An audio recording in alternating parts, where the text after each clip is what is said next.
नमस्ते। आज हामी जापानमा गइसकेपछि जापानिज रेस्टुरेन्टहरुमा अथवा नेपाली रेस्टुरेन्टमा कसरी हामीले बोलिन्छ भन्ने कुरा सिकाउँदैछौँ।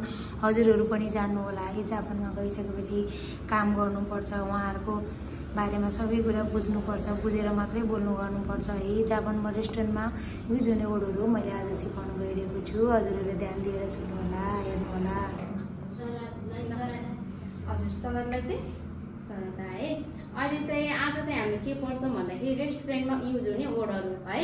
कतिजना हुनुहुन्छ भन्दाखेरि चाहिँ नान्मे सामादेशका भनेर भन्ने है। अब एकजना छु अथवा एकजना छौं भन्दाखेरि चाहिँ के भन्नुपर्छ, हितोरी भन्नु पर्यो है।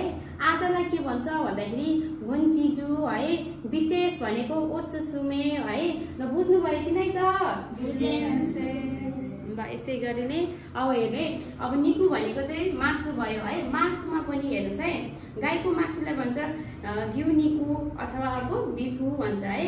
सुँगुरको मासुलाई चाहिँ बुता निकु अथवा पोकु है। पोकु चाहिँ केमा हुन्छ नि, काटागानामा हुन्छ है। त्यही भएर चाहिँ के लेखिदिएको छ, त्यो चाहिँ के लेखिदिएको भने काटागानामा हुन्छ।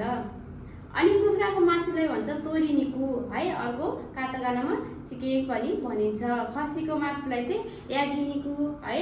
अनि मातोन पनि भनिन्छ। भेडाको मासुलाई सिचुजी निकु है। माछालाई के भनिन्छ, कुखुराको मासुलाई चाहिँ तोरी निकु अथवा अर्को चिकेन पनि भनिन्छ, जुन काटागानामा लेखेको हुन्छ। त्यसैले मैले के लेख्दैछु है। खसीको मासुलाई याकी निकु है अथवा मातोन पनि भनिन्छ। भेडाको मासुलाई हिचुजी निकु पनि भनिन्छ है।